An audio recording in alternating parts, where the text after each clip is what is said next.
Então, vamos iniciar agora sobre o nosso tema, ok? Azia, gases, distensão e doenças autoimunes, se tem relação.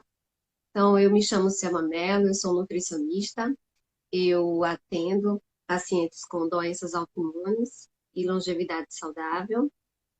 Eu faço atendimentos presencial e online, ok? Presencial eu atendo na clínica do Dr. Carlos Baima, é um doutor que ele é referência em doenças autoimunes, aqui no Recife, Pernambuco, Brasil e fora do Brasil. Então, eu sou muito orgulhosa de poder fazer parte da equipe do Dr. Carlos Baia, ok? E hoje, iniciando mais uma live, nós vamos falar sobre azia, distensão abdominal, gases, e eu vou incluir outros sintomas do trato digestivo, né, outros sintomas gastrointestinais, que tem alguma relação com doenças autoimunes ou não, né? Vamos conversar um pouquinho aqui sobre isso, tá certo?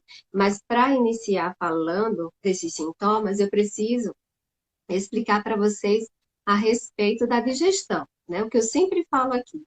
É muito importante a questão da digestão. Se você tem um processo autoimune, é um processo inflamatório, então a gente precisa de uma alimentação anti-inflamatória. E uma alimentação anti-inflamatória é uma alimentação que eu garanta que tudo que você coma seja digerido. Então a digestão ela inicia na boca. Você precisa mastigar bem o alimento. Então esse momento é muito importante da mastigação. Primeiro porque você precisa triturar esse alimento em partículas pequenas. Segundo, que a saliva ela tem substâncias que ela é nossa primeira barreira microbiológica, vamos dizer assim, né? Então, ela tem substâncias que matam bactérias, que matam fungos. Então, isso já é a nossa primeira proteção, nossa barreira protetora. Esse alimento vai para o estômago. Chega no estômago, a gente tem um pH ideal para fazer a digestão desse alimento, ok? E transformar em partículas grandes em partículas pequenas para ir para o intestino delgado. Chegando no intestino delgado, esse alimento ele precisa terminar a quebra para ser absorvido os nutrientes, ok? Só que assim, o que chegar lá no intestino delgado em partículas grandes, essa quebra já não vai acontecer. Esses nutrientes você já não vai absorver. E isso vai gerar uma série de coisas que a gente vai conversar aqui durante essa live, ok? Então, para iniciar falando dos sintomas que eu comentei com vocês, eu preciso que vocês entendam um pouquinho do estômago. Então, quando a gente come, o alimento vai passar pelo esôfago, do esôfago vai entrar no estômago. Quando o alimento entra no estômago, nós temos uma portinha lá, ok? Que a gente chama de esfíncter, tá bom? Mas eu vou tentar falar de uma forma mais simples possível para alcançar o entendimento de mais pessoas, tá certo? Então, existe uma portinha. Passou o alimento do esôfago para o estômago, aí a porta abre para passar e fecha, para não retornar nenhum alimento. Não é para retornar. Então, o alimento tem que ficar no estômago para fazer a trituração, e aqui não passa. Por que essa porta existe? Claro, para fazer a digestão. Mas o que acontece? O esôfago, ele é neutro. É um ambiente neutro. O estômago, ele é um ambiente ácido e extremamente ácido. O que é isso? Existe uma escala de pH. Então, a escala de pH vai do 0 ao 14. Então, 7 é neutro, abaixo é ácido, acima de 7 é alcalino. Então, nosso esôfago, ele tem um pH mais ou menos 6,5. 7, ele é neutro. E o estômago, o pH do estômago é 2, 3. É extremamente ácido. E essa porta é para proteger, para não voltar. Por quê? Porque imagine um ácido 2, imagine um pH 2. É extremamente ácido. Se a gente colocar em alguma coisa, isso destrói. Mas o corpo é tão inteligente que isso não acontece no nosso estômago, a não ser se houver algum distúrbio. Então, essa portinha está lá, ok? Não deixa passar. Então, o alimento entrou no esôfago, aqui é neutro, passou pela portinha, a portinha fecha. Só que existem alguns distúrbios nessa portinha. Então, existem distúrbios anatômicos, que vamos dizer que é a hérnia de hiato. Que o que é a hérnia de hiato? Então, entre essa, vamos dizer assim, entre o estômago, vamos dizer, o estômago está abaixo, o esôfago está acima, tá bom? Então, entre o esôfago e o estômago, existe um músculo que se chama diafragma. E nesse músculo tem um orifício, tem um buraquinho, vamos dizer assim, um orifício. E esse se chama hiato. Então, por que hérnia de hiato? Porque o estômago, ele faz assim, ó, mais ou menos assim. Então, aqui é o diafragma, embaixo é o estômago, em cima é o esôfago. Então, o estômago, ele faz um embaulamento, assim, para cima. Não é para ser assim, é para ser embaixo. Aí acontece um embaulamento, o estômago vai para cima, ok? Então, isso se chama hérnia de hiato. Algumas pessoas têm esse distúrbio anatômico leve, médio ou moderado, ou grave. Quando é grave, geralmente faz alguma cirurgia. Quando é leve, existem algumas condutas que a pessoa não tem problema. Mas o porquê essa hérnia é ruim? Porque quando ela passa da portinha, vamos dizer assim, ela está acima da portinha, então existe a hérnia aqui, a porta não fecha direito, ok?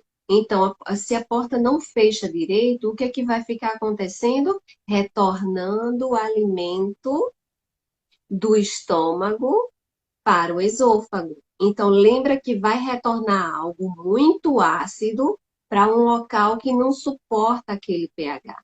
Então, o que é que você vai sentir? Queimação, azia. Por isso que as pessoas dizem, ai, que queimação, que queimação. É por quê? Porque o conteúdo ácido está encostando num tecido que não aguenta. Então, queima, queima literalmente, ok? Só que também existem distúrbios que não são anatômicos. A pessoa não tem hérnia de hiato, mas essa porta não funciona direito. Por exemplo, para ela ter contração de fechar, ela precisa ter um pH ideal. Então, se ela não tem um pH ideal, ácido, ela não fecha direito. Então, e por que ela não tem esse pH? Ela é controlada pelo pH do estômago. Então, se o estômago não está com pH extremamente ácido, vai influenciar nessa portinha e ela não vai ter contração para fechar. E vai ficar o quê? Ela vai ser ineficiente. Então, vai começar a retornar alimentos para o esôfago. E você sente queimação. Então, uma das causas dessa portinha não funcionar direito é o pH do estômago que não está ideal, por uma série de motivos que a gente vai conversar aqui. Então, a azia é isso, essa queimação que você sente é isso. É esse alimento ácido, esse conteúdo ácido indo para o esôfago, que não é um ambiente, um tecido que aguenta aquele ácido, está irritando, está queimando literalmente. E isso vai acontecer vários outros problemas decorrentes disso, ok? Então, azia é isso. Então, outra coisa também é a questão dos gases.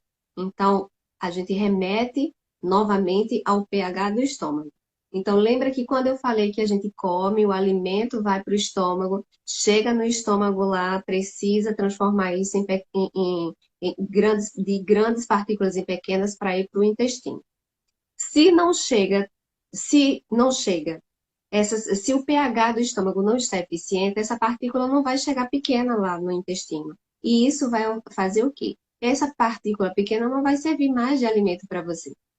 Vai servir de alimento para a sua microbiota, que são os micro-organismos que residem ali. Então, vai acontecer a fermentação. E vai acontecer o quê? Os gases e a distensão. Mas aconteceu por quê? Porque o estômago não está com o ácido eficiente, ok? Então, não digeriu bem. Então, chegou partículas grandes no intestino e ocasionou essa distensão e esse gás. É só isso? Não. Lembra que quando eu falei que a boca, ela é a nossa primeira barreira microbiológica, ela faz a seleção de quem entra e quem não entra de micro-organismos. E o estômago é a nossa segunda barreira microbiológica. Então, o estômago extremamente ácido não deixa passar bactérias para o intestino delgado, mas não é nenhuma bactéria, não. Existe uma seleção. Nosso corpo é muito inteligente, é muito lindo estudar o corpo, porque só entra a bactéria como se diz, que o corpo deixa, vamos dizer assim. Então, esse pH, ele seleciona as bactérias. Então, as bactérias que vão fazer mal para a gente não passa, só passa as boas. Nem todas as bactérias são ruins, pessoal. Ok? As pessoas ficam, vai passando álcool em tudo. Claro, a gente tá na pandemia, tem que passar mesmo. Mas eu tô dando no geral, eu tô falando no geral assim. As pessoas, isso tem bactéria, isso tem bactéria. Nós temos proteção contra isso. O ruim é quando suas barreiras protetoras não estão eficientes. Aí isso vai lhe fazer mal. Mas voltando, então a barreira do estômago, o pH não está no pH ideal, e vai passar micro-organismo para o intestino, causando um desequilíbrio de microbiota lá também, porque vai bactérias que não devem, vai fungos que não devem, e vai crescer ali e vai causar um desequilíbrio. E esse desequilíbrio se chama supercrescimento bacteriano no intestino delgado. Então, isso causa distensão, causa gases, principalmente se você, por exemplo, você acorda, a sua barriga está super normal, né? Seu abdômen está normal. Aí da tarde para a noite começa a crescer, a ponto de pessoas achar que está grávida, né? Tô parecendo que estou grávida. E isso é um sinal de que tem supercrescimento no intestino delgado. Só que não é só de bactérias. Só que isso a gente chama de SIBO, mas já existe outro também, que é o SIFO. SIFO é supercrescimento de fungos no intestino delgado. E isso se dá também por causa do pH do estômago que não está eficiente, está passando fungo que não deveria estar indo para o intestino delgado, ou também tem relação com a alimentação. O que você está comendo está alimentando aquele fungo. Infelizmente, não existem exames que diga se você tem SIFO, pelo menos aqui no Brasil. Pelo que eu pesquisei, existem, claro, existem exames bem, mas são muito invasivos. Os médicos não vão solicitar só para saber se tem fungo ou não, entendeu? E não são todos que ainda entendem. Isso eu discuto muito fora ainda. Mas tem como. E outra coisa, não tem como diferenciar SIFO e SIBO dos sintomas, porque os sintomas são parecidos, né? Então, é distensão, é mal-estar, é azia, influencia na azia. Então, esse desequilíbrio de microbiota no intestino delgado causa esses sintomas, distensão, gases e azia também. E pode influenciar em arrotos também. Por exemplo, arrotos. Arrotos são gases isso é normal, isso é fisiológico, você arrotar. Então, por quê? Porque quando você come, você engole ar. Quando você fala, você engole o ar. E isso tende a sair. Isso é normal. Só que assim, isso não é normal quando isso acontece sempre. O tempo todo você está rotando, o tempo todo você está rotando. Então, isso está dizendo que tem algo que não está ok, não está equilibrado ali, tem algum desequilíbrio. É sinal, isso são sinais de que tem algo errado. Então, azia, distensão, gases, são sinais de que tem algo errado, ok? Isso não é para acontecer. Então, existe alguns, por exemplo, alguns casos, alguns causas desses arrotos, por exemplo, excessivo, que não só desses arrotos excessivos e gases de distensão também, que um deles é esse desequilíbrio de microbiota no intestino delgado, mas também tem a ver também com a má digestão, então vai partículas que não são digeridas para o intestino, e isso ocasiona gases, e isso vai haver o retorno e pode influenciar também esses gases no intestino delgado, pode influenciar também no refluxo, porque é uma pressão, né? É um gás que causa uma pressão que manda aquela coisa retornar e tem a queimação, então há intolerâncias alimentares também, mas as intolerâncias, as alergias alimentares vêm da má digestão também, ok? A gente já vai, eu vou comentar um pouquinho sobre isso já já também.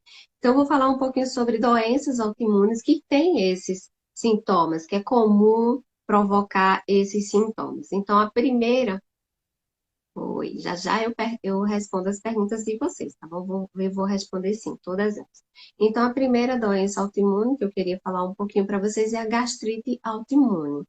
Então, até então era uma doença muito rara, mas hoje não é tão rara mais, é a segunda a causa de gastrite no mundo, né? A segunda causa de gastrite crônica. Então, não é mais rara, era, mas não é mais. Então, a gastrite autoimune, os anticorpos estão atacando as células no estômago, as células que produzem ácido clorídrico. E os anticorpos, eles estão atacando as células que produzem fatores intrínsecos. Fator intrínseco, ele é importante para a absorção de vitamina B12. Então, muitas vezes, as pessoas têm a doença autoimune, que é a gastrite autoimune, muitas pessoas têm essa doença e não sentem nada. Não tem nenhum sintoma gástrico, de dor, de azia, não sente nada. Mas sente muita fadiga, falta de memória, por quê? Por causa da anemia. Então, porque se os anticorpos estão atacando lá as células que produzem o ácido clorídrico, o ácido gástrico, então não vai ter. A gente precisa de um pH ideal para absorção de nutrientes, principalmente do ferro. Então, não vai ter a absorção do ferro otimizada. Então, o que que isso acontece? A pessoa tem uma anemia ferropriva. E se os anticorpos estão Aí vai ter falta de energia, fadiga. Aí, se os anticorpos estão atacando as células que produzem esse fator intrínseco, o que é o fator intrínseco? Ele faz assim, ó. O estômago, você come alimento que tem a B12, aí o fator intrínseco vai lá e ó, acopla, vamos falar mais ou menos assim para você entender. Acopla lá na B12 e leva ela pelo intestino, ok? Para onde ela tem que ser absorvida. Então, ele ajuda a ela, tá bom? O fator intrínseco ajuda a B12 caminhar e ser absorvida. Sem ele, isso não acontece. Só que a vitamina B12, ela participa de mais de 100 funções metabólicas no nosso corpo. Ela é muito importante para o sistema nervoso central, por exemplo.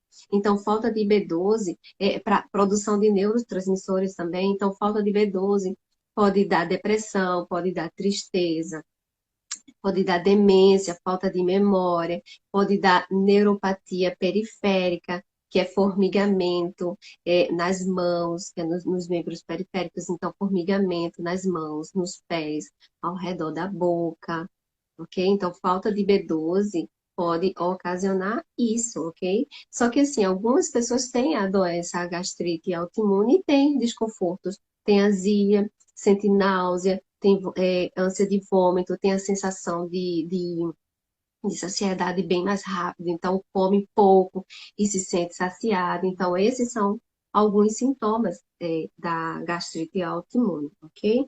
E outra coisa, a infecção pela bactéria H. pylori, ela faz com que essa gastrite ela seja muito mais agressiva. E existe também as gastrites que não são autoimunes. Então, causa dor e indiretamente causa uma não produção eficiente de ácidos gástricos. Então, automaticamente não vai ter uma eficiente digestão. Então, isso vai atrapalhar também, causando gases, causando distensão. Só que a gastrite, uma das coisas, alguém perguntou aí sobre o trigo, não sei se foi sobre o glúten. Por exemplo, o trigo, o glúten, né? Ele tem, cadê? Ele tem como é que eu posso dizer? Ele tem um fator que ajuda no reparo da nossa parede gástrica. Então, desculpa, na nossa parede gástrica existe um fator que se chama EGF, que ele é um fator de reparação de barreira. Então, o glúten, ele tem um filamento que impede desse fator ser expressado. Ou seja, o glúten, ele tem um filamento de proteína que impede a recuperação da barreira gástrica. Só que também o trigo, ele tem uma micotoxina que se chama dexonilvalenol, que ela agride a parede gástrica. Só que assim, aí ele agride a parede gástrica Aí vai precisar reparar. Só que ele inibe o fator de reparação. Aí o que que acontece? Piora mais ainda a gastrite. Só que assim, olha, pessoal, gastrite é o quê? Gastrite é excesso de ácido ou falta de ácido? E aí, o que que vocês acham? Olha só, o que é a gastrite? É a inflamação da barreira do estômago, ok? Da barreira gástrica. Então, é uma inflamação na barreira gástrica, gastrite. Só que assim, por que essa gastrite acontece, pessoal? A nossa barreira gástrica, ela tem uma camada de muco protetora. Lembra que eu falei que o que está no estômago é extremamente ácido? E se tocar no tecido, ele faz uma ferida, literalmente, irrita, né? Então, o que que acontece? O nosso corpo, ele tem uma camada protetora. Então, essa camada protetora não deixa o que está aqui no estômago encostar na parede gástrica, ok? Então, o que que acontece? As pessoas que têm gastrite é porque não tem mais essa camada de muco. E o que que acontece? Acontece irritação, ferimento, produção de úlceras, e se não cuidar, pode dar algo muito pior, por exemplo, como um câncer. Então, o que que a gente faz para tratar? Por exemplo, eu, quando chega um paciente com gastrite, a primeira coisa que eu faço é tratar para recuperar essa camada de muco. A primeira coisa que a gente tem que fazer. E a segunda coisa, como não tem muco, também não vai ter produção de ácido e vai ficar também a digestão comprometida. Então, a gente tem que fazer esse tratamento, modular o muco e otimizar a digestão para não ter problemas. E outra coisa também. Aí as pessoas dizem assim: "Ah, mas e a gastrite por H. pylori?" Olha só, H. pylori, metade da população mundial tem H. pylori. É uma bactéria comum do piloro. O que é piloro? Lembra que eu falei da porta do esôfago e estômago? No final do estômago, então passa o corpo do estômago, no final do estômago tem uma portinha que vai para o intestino delgado, ali é o piloro. Então, ali existe um pH que não é tão ácido como no corpo do estômago. Então, o H. pylori está ali. Então, se o estômago não está com o pH extremamente ácido, porque a bactéria não aguenta, não, esse ácido não. Então, se o estômago não está com o ácido, não está extremamente ácido, a bactéria vai, ó, vai subir, vai proliferar e fazer a festa lá. E o que que ela acontece? Ela produz substâncias que não deixam o muco ser produzido. Aí o que que acontece? A irritação na barreira do estômago e gastrite, entendeu? Por isso que os tratamentos, primeiro é retirar a bactéria, matar ela, que usa-se o antibiótico, e outros tratamentos são feitos para recuperar o muco e a inflamação que foi causada, entendeu? Então, também tem a gastrite ocasionada pela H. pylori, mas também tem a que não tem o H. pylori. Gastrite, porque não tem a camada de muco e o que está no estômago está encostando na barreira gástrica e está provocando essa irritação, ok? Mas isso, o que é que tem a ver com a nossa azia, gases de distensão? Porque isso tudo também, se está influenciando no pH do estômago, lembra da portinha? Não vai funcionar direito, vai ter refluxo, vai ter queimação, ok? E não vai digerir bem o alimento e vai para o intestino mal digerido, ocasionando gases de distensão e produção de toxinas e outras coisas. Por isso que é importante também, ok? Então, a outra doença também autoimune, muito comum, que dá esses sintomas, é a esofagite eosinofílica. É uma doença da inflamação do esôfago. Então, existe um descontrole também nessa portinha. Então, fica ocasionada por quê? Por alergias alimentares. A esofagite eosinofílica é uma doença crônica alérgica, devido ao que está acontecendo? Os antígenos estão atacando, devido à produção de antígenos alimentares. Então, a pessoa come um alimento, ele provoca uma reação alergênica, que devido à má digestão, então os anticorpos começam a atacar o esôfago, e dos sintomas são dor, ao você engolir, a pessoa engolir sente muita dor mesmo. Eu tenho um paciente com esofagite, mas graças a Deus as que eu tenho melhoraram bastante, né? Inclusive, eu tive uma paciente que teve a remissão em 3 meses de esofagite eosinofílica. Esse foi emocionante, né? Então, o que que acontece? Essa doença, ela fica causando essa inflamação o tempo todo ali no esôfago, fica ruim de comer, também ocasiona a não funcionamento correto da portinha, então fica voltando ainda. Alimentos, fica provocando mais inflamação ainda. Por isso que alguns dos tratamentos, alguns médicos, eles uma forma de tratar, eles colocam o omeprazol, né? Infelizmente. Mas, eu estou falando infelizmente, mas tem momento, pessoal, que esses fármacos, eles são necessários. Tem momentos, não uso crônico, mas um momento agudo que a pessoa está precisando, sim, mas não uso crônico, ok? Então, para o quê? Porque eles usam o omeprazol para não produzir o ácido clorídrico, então não fica retornando e não fica irritando mais aquela ferida, né? Então, o que que acontece? Assim, vamos lá. Fechando tudo. Eu falei da digestão, eu falei dos sintomas, do que causa, falei das doenças autoimunes. É só isso? São essas doenças? Não. Existem várias outras doenças autoimunes que causam distúrbios, por exemplo, de gases, de extensão. Por exemplo, a síndrome do intestino irritável. É uma doença autoimune.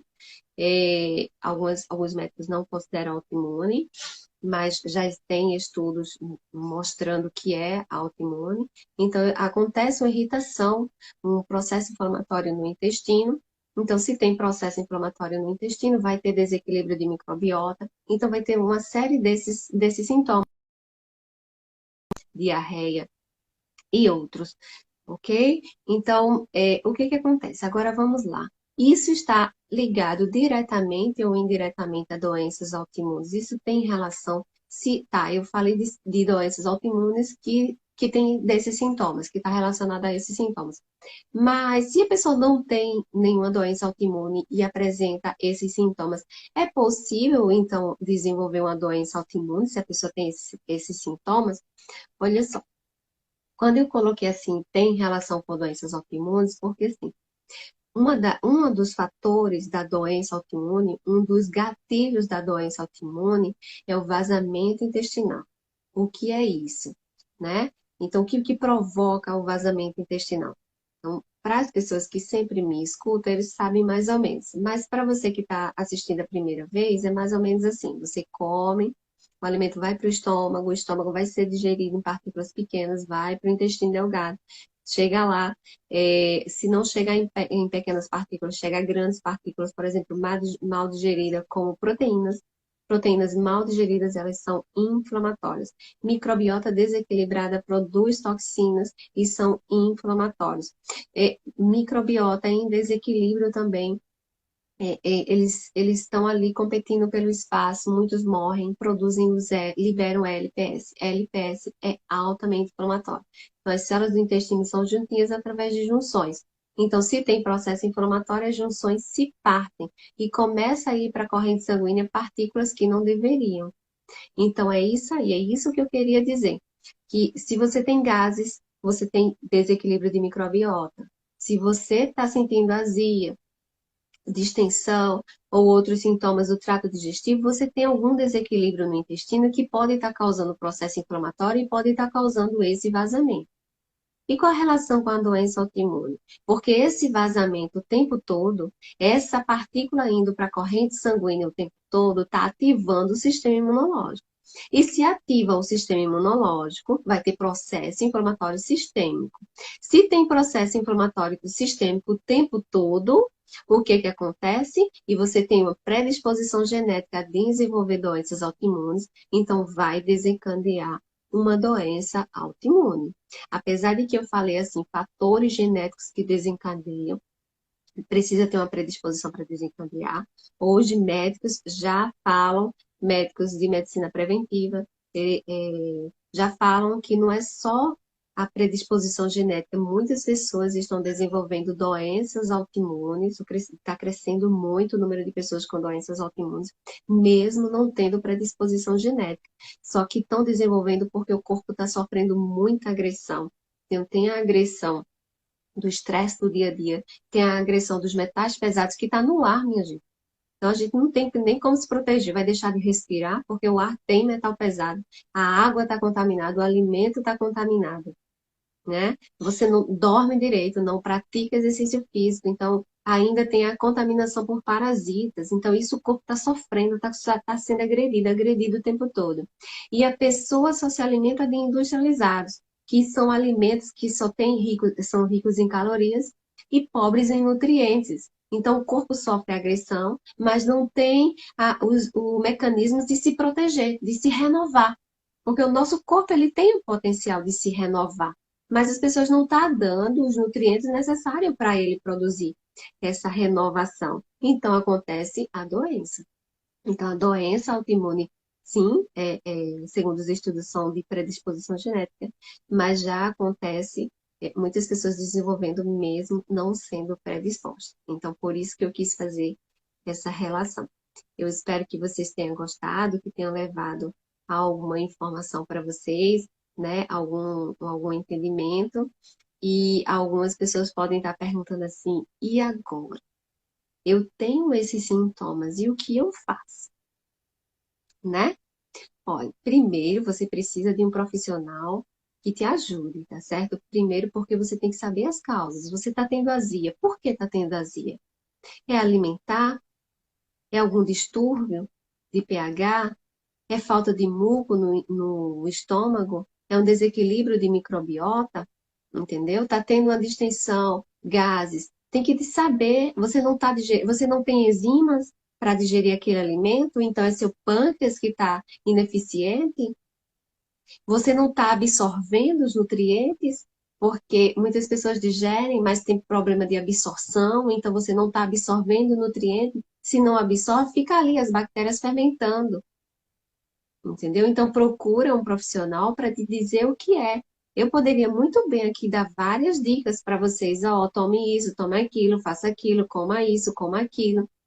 Mas isso é muito individual. Cada caso é um caso. Eu tenho vários pacientes que eu tratei de formas diferentes. Eu já coloquei coisas iguais, não funcionou. Tratou diferente, funcionou. Existe a individualidade. Cada um tem uma causa. Uma causa, por exemplo, pessoal, de azia, distensão, gases. O estresse. O estresse, quem hoje não se estressa? Não é verdade? Hoje estamos numa pandemia. Estamos tudo é, é, como é que se diz? A gente não está tendo essa questão social, que isso é muito importante para a gente. Então, por exemplo, abraçar, então, né? É muito estranho, né? O paciente sai do consultório e eu, até a próxima. Antes era apertava a mão ou dava um abraço. Isso é muito estranho, né? E essa questão do abraço, isso produz neurotransmissores que deixam a gente feliz, que motiva e que também são anti-inflamatórios. A gente já não tem isso. Então, tem a questão do estresse. Aí já não dorme direito. Aí fica assistindo até 1 hora, 2 horas da noite, da madrugada, vamos dizer assim, né? Porque tá ali no celular, ó, vendo uma coisa, vendo outra. E olha, eu não estou julgando ninguém não, tá? Eu também eu sou parte, porque eu também erro também. Uma noite dessa aí, eu disse, hoje eu vou dormir cedo.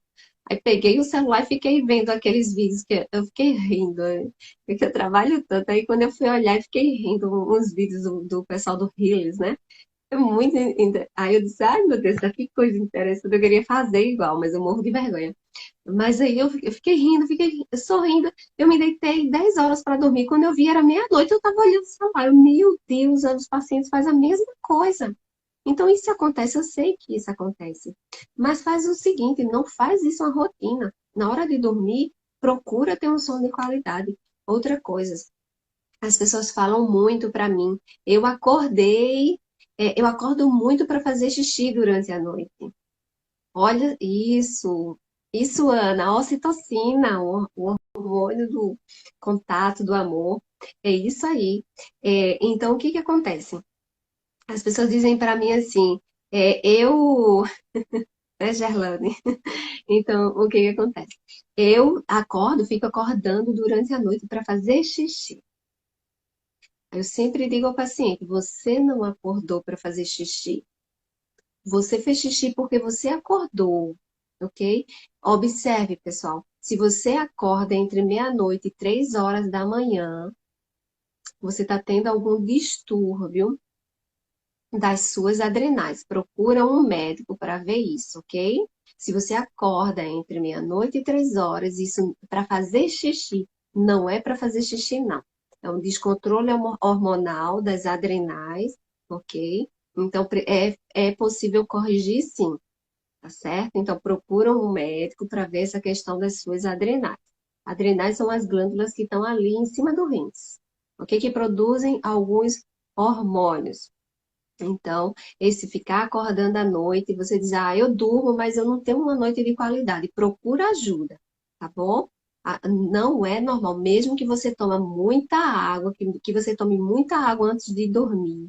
É para dormir a noite toda e acordar no dia seguinte, assim, correr pro banheiro, senão faz xixi nas calças, né? Como diz o Matuto. Mas esse é o fisiológico. É dormir a noite toda e acordar, ó, correr para o banheiro. Não é para ficar acordando. Se você fica acordando durante a noite, tem algum distúrbio, ok? Procura um médico, procura uma ajuda, tá certo? Para ver os hormônios e outras coisas também, tá bom? É isso, pessoal. Espero ter ajudado. Deixa eu ver aqui algumas perguntas.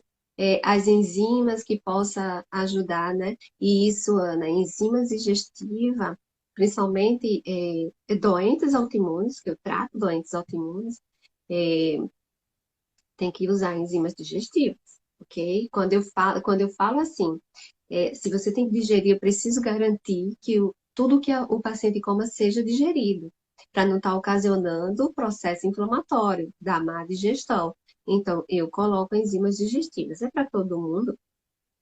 Eu sempre coloco e peço um exame, que se chama coprológico funcional de fezes. Então, o coprológico, ele me diz como é que está a absorção, desculpa, como é que está a digestão e absorção. Então, esse exame dizendo a digestão, por exemplo, eu passo enzimas para o paciente e solicito o coprológico. Aí, quando eu solicito o coprológico, vai vir o resultado e vai me dizer quem está digerindo e quem não está sendo digerido. Então, eu aumento ou eu retiro as enzimas. Quem me diz a minha conduta é o exame coprológico. Peço muito, ok? Como recuperar esse muco, Bruna? Olha, uma coisa super fácil de recuperar muco do estômago é a espinheira santa, né? Espinheira santa, ela faz isso, ela faz a produção desse muco. Mas eu não posso dizer para você assim, use a espinheira santa. Eu não posso dizer para isso em uma live, porque é uma erva. E erva tem contraindicações também, né? Porque é da natureza, não tem nenhum efeito colateral, não, ok? Então tem que ver, vai usar em chá ou não vai, tem a forma de consumo também para poder ter o efeito, entendeu? Mas a espinheira santa faz muito bem isso. É só isso? Não, também tem outros, por exemplo, a aloe vera é muito bom, mas a aloe vera está proibido para uso oral aqui no Brasil, tá bom? Tem uma empresa que eles estão funcionando com suco de aloe vera, né? Mas eles estão funcionando através de liminar, pelo menos foi o que eu soube, né? Porque aqui no Brasil está proibido a comercialização de aloe vera, infelizmente, por consumo via oral. Boa noite, Dea. Tudo bem? Obrigada pela presença. Maria Aparecida. Nutre, as coceiras na garganta e ouvido, olhos e pele podem ser fungos? Olha, coceira na garganta, olhos, pele pode ser um desequilíbrio, assim, de microbiota, não necessariamente de fungo, tá bom? Mas, por exemplo, ficar assim, ó, né? Limpando a garganta o tempo todo pode ser um sintoma de refluxo, pode ser um sintoma de desequilíbrio de microbiota. Quando aparece, eu faço um questionário metabólico no paciente. E ele fala isso, que tem, né? Fica limpando a garganta, já me remete ao intestino, né? Coceira no ouvido também já remete ao intestino, zunido também no ouvido também já me remete ao intestino. Outras questões também, sinusite, rinite, amidalite, também me remete ao intestino. Candidíase também de repetição, infecção urinária também remete ao intestino, tudo leva para o intestino. Deixa eu ver aqui, na área, eu acordo quase toda noite. Tem que ver as causas, né? Pode ser alimentar, pode ser hormonal, pode ser tanta coisa. Eu tomo enzimas porque não absorvo as proteínas da carne. Vou ter que usar para sempre? Depende, Iracema. Depende. Olha só, o nosso corpo ele produz enzimas, ok? Então tem que ver que o que é que está eficiente. Geralmente a proteína acontece, a ativação da enzima da proteína é no estômago. Então talvez não seja falta de enzima que você tem, seja falta de ácido para ativar as enzimas que você tem para digerir a carne, ok? Então essa carne não digerida, olha pessoal, uma coisa que vale a pena falar para vocês, que eu falei várias vezes que não tem o ácido do estômago ideal, e o alimento não é digerido e vai para o intestino. Uma das coisas que acontece é quando você não faz, você não tem ácido na quantidade ideal e o alimento vai não digerido totalmente para o intestino, isso apodrece, pessoal. Apodrece literalmente. Então fica produzindo toxinas altamente inflamatórias e desequilibra a microbiota. Mas só respondendo a Iracema, se você vai ter que tomar para sempre, eu não tenho como te dar essa resposta porque eu não sei a causa. É falta de ácido ou falta da produção de enzimas? Entendeu? Eu mesma sempre falo para os pacientes, eu não gosto de suplementar enzimas para sempre. Até porque o nosso corpo produz. Então, toda vez que eu fico dando enzimas, o corpo pode parar de produzir e depois ter um problema no futuro. Por isso que eu só dou um pouquinho. Eu poderia dar muito mais, um exemplo. Eu poderia dar 4 gramas, mas eu só dou 400 miligramas, entendeu? Então, por que eu não gosto de dar altas doses, assim, que não são altas não, mas para mim, eu considero. Não são altas como nutricionista, que eu poderia colocar 4 gramas, mas eu não coloco, por quê? Porque o corpo também produz. Claro que existe, cada caso é um caso. E como eu atendo online, eu atendo o Brasil inteiro e fora do Brasil também, inclusive um abraço ao pessoal da Inglaterra. Essa semana foi a semana dos atendimentos da Inglaterra, né? E as marcações. Interessante. Essa semana foi Inglaterra, Inglaterra. Ah, sou da Inglaterra. Ah, sou da Inglaterra. Ai, que legal. Acho que um paciente. E não são conhecidos, né? Eu gostei. Obrigada, pessoal da Inglaterra. Um abraço para você. Mas, assim, eu atendo nacional, aí já 3 vezes, 3 farmácias entrou em contato comigo. Doutora, é só essa quantidade mesmo de enzimas? Eles estão acostumados, né, a ter outras doses bem maiores. Aí eu digo, sim, é só essa mesmo.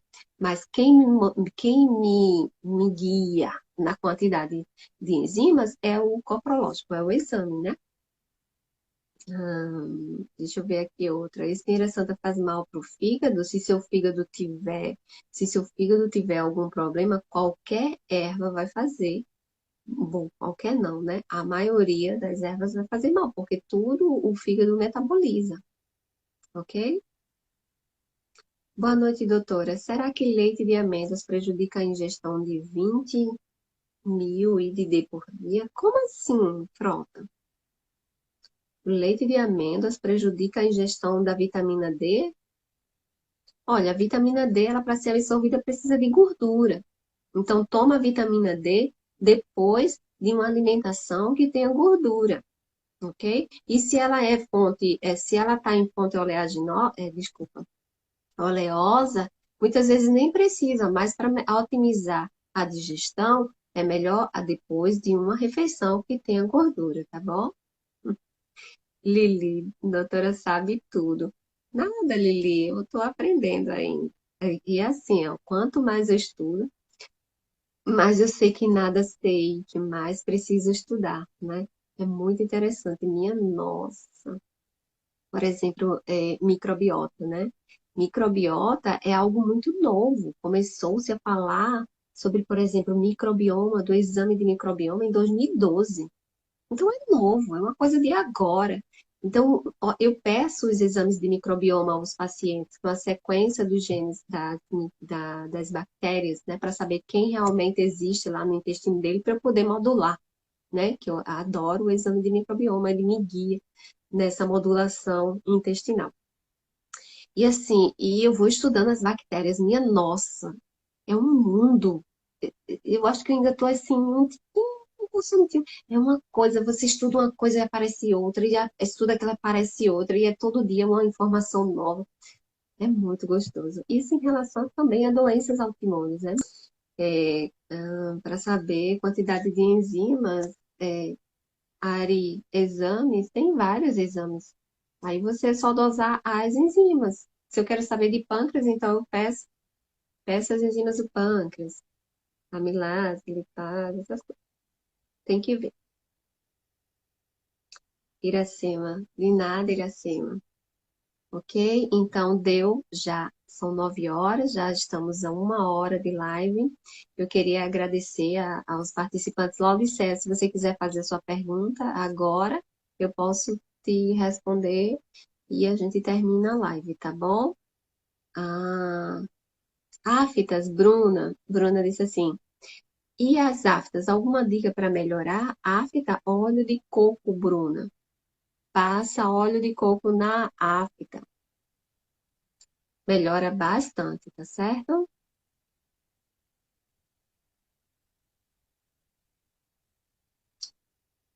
Ok. Então, deixa eu ver aqui, tem uma pergunta aqui. Olha, Maria Aparecida colocou, boa noite. Você pode nos indicar algum probiótico? Não, eu não posso indicar, Aparecida. Eu não posso indicar probiótico se eu não sei se você precisa, ok? Essa questão do probiótico, isso é muito individual. Cuidado, tá, pessoal? Eu estou trabalhando com exames de microbioma e eu vejo. Nem todo mundo precisa daquela cepa. Precisa dos probióticos, é muito importante e eu coloco também. Mas tem um momento de colocar. Você tem que primeiro preparar o seu corpo para receber aquilo. E primeiro tem que saber quem é que vai colocar. Não é qualquer cepa que vai estar sendo suplementada se você não sabe se está precisando daquela cepa, ok? Porque se você suplementar uma coisa que você não está precisando, em vez de melhorar, vai piorar. Então, eu não indico probiótico. Para os meus pacientes, eu coloco o probiótico no momento que tem que ser. E sim, eu preciso, principalmente e quando traz o exame de microbioma e eu vejo lá as bactérias que tem, que eu preciso modular, aí eu entro com os probióticos. Entendeu? Existe sim, eles nos ajudam bastante, mas tem que saber quem mandar e o momento de mandar, tá bom? Então, em uma live eu não indico probiótico, marcas ou cepas nenhuma, não. Isso é muito individual, tá bom? Ok? Boa noite, boa noite. Então, terminamos. Essa live vai ficar gravada, eu vou editar ela e vou colocar ela no YouTube, ok? Então, para assistir ela, eu vou deixar ela só até amanhã aqui no Instagram e vou deixar ela no YouTube, tá bom? Porque eu quero movimentar o YouTube, pessoal. Eu quero fazer live. Hoje mesmo eu poderia fazer a live mostrando imagens para vocês. Olha que legal. No YouTube eu consigo fazer isso, né? Mas para fazer live assim lá, eu tenho que ter acima de 1.000 inscritos e eu não tenho ainda. Então, se você puder ir lá no meu canal e se inscrever no meu canal, Nutricelma Mello, eu vou agradecer. Olá, Marluce, tudo bem? Titia. Marluce é titia. Ai, Marina. Para aí, Marina. Cesta de manga. Minha gente, eu amo manga. Beijos, boa noite. Até semana que vem, tá bom? Semana que vem eu vou responder perguntas sobre alimentação no protocolo Coimbra, tá bom? Tchau, tchau, até a próxima.